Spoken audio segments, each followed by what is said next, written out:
आज हम आप लोगों को डीएनए फिंगरप्रिंटिंग अथवा डीएनए प्रोफाइलिंग के बारे में बताएंगे, जिसके अंतर्गत हम लोग पढ़ेंगे कि डीएनए फिंगरप्रिंटिंग क्या है, इसकी खोज किसने और कब की, डीएनए फिंगरप्रिंटिंग का सिद्धांत क्या है और डीएनए फिंगरप्रिंटिंग के उपयोग कौन कौन से हैं, कहाँ कहाँ इसका उपयोग होता है। चलिए सबसे पहले परिभाषा को जान लेते हैं। तो परिभाषा है, अलग अलग व्यक्ति के डीएनए के न्यूक्लियोटाइड क्रम या सीक्वेंस की तुलना करके उनके बीच के संबंध के अध्ययन की प्रक्रिया को डीएनए फिंगरप्रिंटिंग कहा जाता है। अलग अलग व्यक्ति के डीएनए के न्यूक्लियोटाइड सीक्वेंस की तुलना करके उनके बीच संबंध के अध्ययन की प्रक्रिया क्या कहलाती है? डीएनए फिंगरप्रिंटिंग कहलाती है। चलिए इस परिभाषा को चित्र के माध्यम से समझ लेते हैं। तो ये एक डीएनए का खंड है।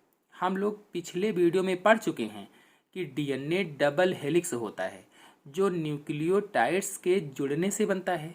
ये न्यूक्लियोटाइड्स एक विशेष क्रम या सीक्वेंस में जुड़ते हैं। संसार भर में जितने भी मनुष्य हैं, जितने भी व्यक्ति हैं, उनके डीएनए में न्यूक्लियोटाइड का जो क्रम होता है, जो सीक्वेंस होता है, लगभग एक जैसा होता है, लगभग एक जैसा होता है या लगभग एक समान होता है।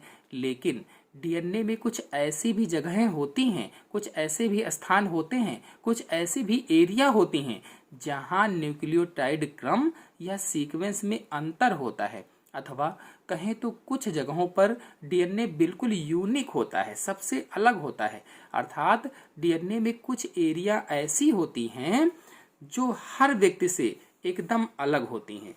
यानी एक व्यक्ति का डीएनए दूसरे व्यक्ति से पूरा पूरा डिफरेंट होता है कुछ जगहों पर। इसी चीज को देखते हुए कहा जाता है कि हर इंसान का डीएनए अलग होता है और यही वो डीएनए के स्थान हैं जिनसे अपराधियों को पहचाना जाता है, इन्हीं स्थानों से जो बिल्कुल अलग होते हैं सबसे। तो परिभाषा में कहा गया है कि अलग अलग व्यक्ति के डीएनए, तो जैसे कोई दो व्यक्ति हैं, उन दोनों के इसी यूनिक जगह के डीएनए की जांच की गई और जांच के बाद डीएनए के सीक्वेंस या क्रम का मिलान किया गया या तुलना की गई। अब तुलना के बाद क्या क्या मिल रहा है, यानी उन दोनों में क्या क्या संबंध है, इस चीज को देखा गया। इसी को डीएनए फिंगरप्रिंटिंग कहा जाता है। तो डीएनए फिंगरप्रिंटिंग की खोज एलेक्स जेफरी ने की थी। डीएनए फिंगरप्रिंटिंग की खोज एलेक्स जेफरी और उनके सहयोगी वैज्ञानिकों ने, सहयोगी साथियों ने सन 1985 ईस्वी में किया था। आप लोग याद रखेंगे ये डीएनए फिंगरप्रिंटिंग की खोज किसने की। आप लोगों को याद रखना है, बहुत सारे परीक्षाओं में पूछा जाता है कि डीएनए फिंगरप्रिंटिंग की खोज किसने की। तो डीएनए फिंगरप्रिंटिंग की खोज एलेक्स जेफरी और उनके सहयोगियों ने सन 1985 ईस्वी में किया था। तो जिस तरह से पुराने समय में लोग व्यक्तियों की पहचान के लिए परंपरागत रूप से अंगुली चिन्ह का प्रयोग करते थे, अंगूठे का प्रयोग करते थे, बिल्कुल उसी तरह से अब डीएनए फिंगरप्रिंटिंग में होता है। तो डीएनए फिंगरप्रिंटिंग को डीएनए प्रोफाइलिंग अथवा डीएनए टाइपिंग भी कहा जाता है। तो डीएनए प्रोफाइलिंग कहो या डीएनए फिंगरप्रिंटिंग कहो या डीएनए टाइपिंग कहो, एक ही बात है। तो किसी भी नाम से पूछा जाए, आप लोग ये सभी नाम याद रखेंगे, यही बताना है आपको। तो कुल मिलाकर के डीएनए फिंगरप्रिंटिंग का सिद्धांत क्या होगा, प्रिंसिपल ऑफ डीएनए फिंगरप्रिंटिंग क्या होगी? सभी मनुष्यों के डीएनए में 99.9% डीएनए अनुक्रम एक समान होते हैं। यानी जितने भी मनुष्य हैं उन सभी में 99.9% डीएनए एक समान होता है, बिल्कुल एक जैसे होता है। केवल 0.1% न्यूक्लियोटाइड सीक्वेंस में अंतर होता है। यानी कितना डीएनए में अंतर होता है? 0.1% सबसे अलग होता है, सबका यूनिक होता है, वो बिल्कुल किसी से नहीं मिलता है। ये अंतर दोनों प्रकार के न्यूक्लियोटाइड्स अनुक्रमों या सीक्वेंस में पाए जाते हैं। तो डीएनए फिंगरप्रिंटिंग केवल रिपीटेटिव सीक्वेंस में विभिन्नताओं के आधार पर होती है। जो रिपीटेटिव सीक्वेंस होता है उसमें विभिन्नताओं के आधार पर होती है। अब प्रश्न आया कि रिपीटेटिव सीक्वेंस क्या है। डीएनए को हम दो भागों में बांट सकते हैं, एक बल्क डीएनए और दूसरा सैटेलाइट डीएनए। जो बल्क डीएनए है ये 99.9% होता है और दूसरा है सैटेलाइट डीएनए या इसे नॉन कोडिंग डीएनए कहते हैं और ये कितना होता है 0.1%। जैसे मैंने अभी आपको बताया था कि जो 99.9% है ये डीएनए सभी में समान होता है और 0.1% डीएनए किसी में भी समान नहीं होता, सबसे अलग होता है। 9 क्यों कहा जाता है? क्योंकि ये बार बार रिपीट होते हैं, इसमें सीक्वेंस बार बार वही आते हैं, इसलिए रिपीटेटिव सीक्वेंस हो गया। ये दो प्रकार का होता है, मिनी और माइक्रो। मिनी में 10 से 60 बेस पेयर्स पाए जाते हैं, जबकि जो माइक्रो होता है इसमें 1 से 8 बेस पेयर्स पाए जाते हैं। मिनी के अंतर्गत VNTR आता है, जबकि माइक्रो के अंतर्गत STR आता है। VNTR का पूरा नाम वेरिएबल नंबर टेंडम रिपीट होता है, जबकि STR का पूरा नाम 60 टेंडम रिपीट्स होता है। तो जो VNTR है इसकी लंबाई अलग होती है, कापी भी अलग होती हैं, सबसे बिल्कुल अलग, बिल्कुल एकदम अलग। इसी आधार पर डीएनए फिंगरप्रिंटिंग बनाया जाता है या डीएनए फिंगरप्रिंटिंग इसी के आधार पर किया जाता है। तो रिपीटेटिव सीक्वेंस क्या हुआ आपको समझ में आ गया होगा। चलिए अब डीएनए फिंगरप्रिंटिंग की उपयोग जान लेते हैं। तो उपयोगों के अंतर्गत पहला उपयोग है डीएनए फिंगरप्रिंटिंग के द्वारा अपराधियों, निर्दोष व्यक्तियों और दुर्घटनाओं में मरने वाले की पहचान की जा सकती है।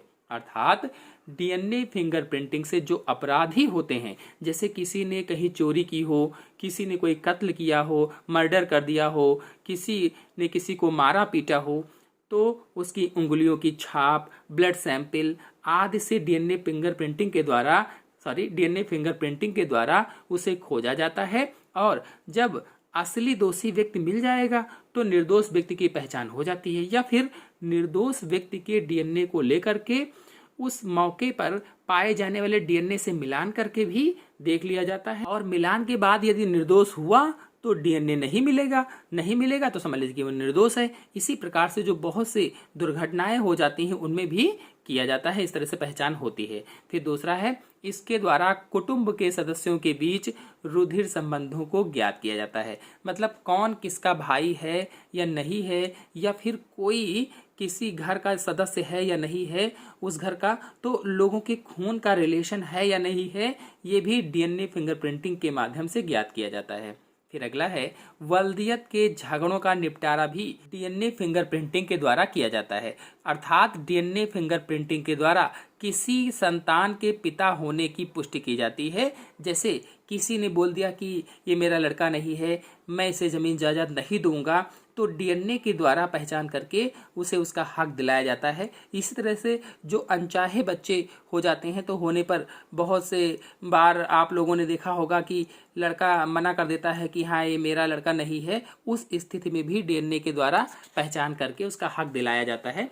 इसी तरह से फिर आते हैं अगले पर, खोए हुए व्यक्ति या बच्चे के माता पिता की पहचान भी इसी विधि से की जाती है। अगर कोई बच्चा खो गया है तो भी डीएनए फिंगरप्रिंटिंग के द्वारा उसके माता पिता की पहचान की जाती है, की जा सकती है। फिर अगला है, अस्पताल से चोरी किए हुए शिशु को उसके माता पिता तक पहुंचाया जाता है। अगर अस्पताल से कोई बच्चा चोरी कर लेकर चला जाता है तो भी डीएनए फिंगरप्रिंटिंग के द्वारा उसके शिशु को माता पिता तक पहुंचाया जाता है। इस प्रकार से डीएनए प्रोफाइलिंग अथवा डीएनए फिंगरप्रिंटिंग के बहुत अधिक उपयोग हैं। आपको बताते चलें कि भारत में हैदराबाद आंध्र प्रदेश वाला हैदराबाद का कोशिका एवं आणविक जीव विज्ञान केंद्र एक अत्याधुनिक प्रयोगशाला है जहां डीएनए फिंगरप्रिंटिंग का कार्य किया जाता है। भारत में जो आंध्र प्रदेश में हैदराबाद है वहां कोशिका एवं आणविक जीव विज्ञान केंद्र है, यानी centre of cell and molecular biology केंद्र जो है, सेंटर है, एक अत्याधुनिक कह लीजिए प्रयोगशाला है जहां डीएनए फिंगरप्रिंटिंग का कार्य किया जाता है। हत्या, बलात्कार, पैतृकता आदि विवादों में डीएनए परीक्षण का केंद्र होता है और जज इस केंद्र द्वारा डीएनए मैचिंग के आधार पर अपराधी को सजा देते हैं। अगले वीडियो में आप लोगों को डीएनए फिंगरप्रिंटिंग की मैकेनिज्म समझाएंगे, अर्थात कार्यविधि बताएंगे। आशा है आप सभी लोगों को डीएनए फिंगरप्रिंटिंग अच्छी तरह से समझ में आई होगी। तो आज के अंक में इतना ही। अगले अंक की जानकारी के लिए मेरे चैनल को सब्सक्राइब कर लीजिए और साथ में बेल आइकन को भी प्रेस कर लीजिए ताकि अगले आने वाले वीडियो की नोटिफिकेशन आपको सबसे पहले प्राप्त हो जाए। धन्यवाद।